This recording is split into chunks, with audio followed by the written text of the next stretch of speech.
comprehensive news coverage for the University of San Francisco. This is News 35, your campus news and information leader. Hi, thanks for joining us. I'm Kate Elston. An intersection close to USF was the site of another pedestrian accident in October. Reporter Catherine Harwood has the details. A USF student was struck by a car right here at this intersection of Turk and Chabot in late October. This accident is among many accidents that have occurred right here on campus. Thank goodness the student is doing well. The student ran across the street against a red light. Lawson spoke to students in the USF Senate on October 30th about traffic safety on campus and what USF plans to do to make the streets safer. Putting what's called spots. You may have seen them in some community where the crosswalks actually light up. He said that these lights double the rate of cars stopping at the crosswalks. I think we definitely need some sort of precautions. If we lived in a perfect world, I would hope that we could put up speed bumps all over Turk and Fulton and Golden Gate. Unfortunately, Lawson said because the streets around campus, like Turk, Golden Gate, and Fulton, are public, USF can't implement traffic devices without the city's approval. What we are going to do on campus, though, however, especially on the Lone Mountain area, is we are going to put in speed bumps. And that will hopefully slow traffic on both ramps of Lone Mountain. We have asked a consultant to also look at the streets to see what else we can do in regards to striping, more signage that the university would then take a look at. Lawson said that recently USF has contacted the city to see if we can implement these safety devices on public streets.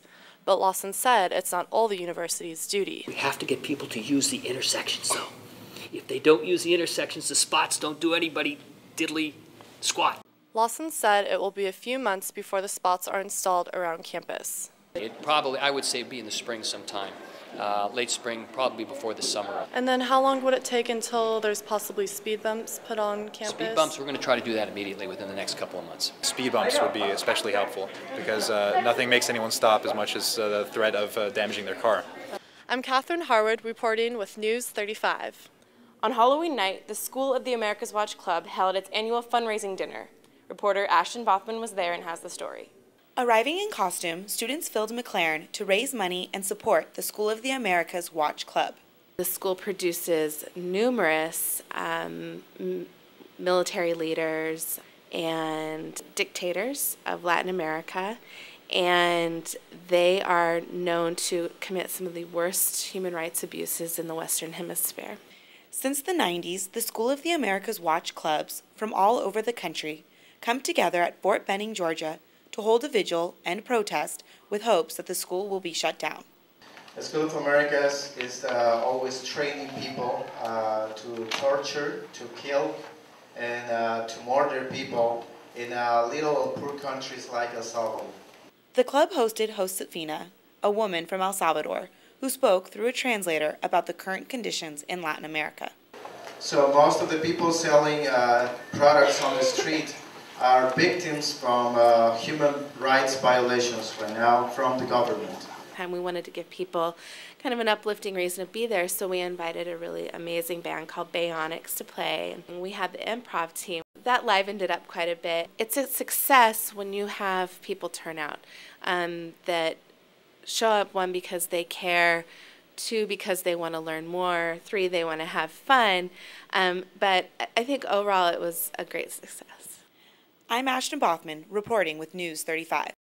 USF's Queer Alliance brought the National Coming Out Day celebration to our campus last month. Reporter Nina Sasson has the story. On October 11th, USF's Queer Alliance hosted an event in support of National Coming Out Day in Harney Plaza. The day is just basically a day of support and a day to make queer people and their allies comfortable enough to just come over and proclaim whether they're queer or an ally or just simply be there for support. Along with the rainbow decorations, students were encouraged to wear red to rally for the LGBTQ community. Brings us together as a community in a positive way. So I feel that being here and supporting, a lot of my friends are here and they're important to me, and I want to show support, that I do have support for their lifestyle and their sexual orientation. One of the biggest attractions at this event was the rainbow-colored door. The rainbow door is a symbol of the closet, and people walk through it and we can clap and support them, and it's just making people comfortable to come out, and basically it's a symbol of coming out of the closet. There's a time at especially Jesuit institutions and religiously affiliated institutions where like these things need to be out in the open, and people need to feel that there's a presence and also that there's a supportive environment, because as you can see behind us, there's lots of community. There's not just one or two people, there's lots. There's faculty, there's staff who have just, even if they've just stopped by, you know, I've even seen them with the red armbands. So I think it's just a great presence that they've done today. This is Nina Sasson for USFtv News 35. And finally, the Campaign for USF, USF's most ambitious fundraising drive in the school's history, ended last month with a final tally of over $178 million raised. This total exceeded the goal by more than $3 million. Nearly $50 million was raised for endowed scholarships, which will help in offering 225 more scholarships each year to students. $13 million of the campaign's total will support faculty chair endowments, which will help USF recruit top scholars to teaching positions. The money also went to the establishment of several academic centers around campus, including the Leo T. McCarthy Center for Public Service and the Common Good. The money will also go towards projects including the renovation of Kalmanovitz Hall and the planned construction of a new Harney Science Center wing. That's the newscast for the week. Thanks for joining us. See you next time.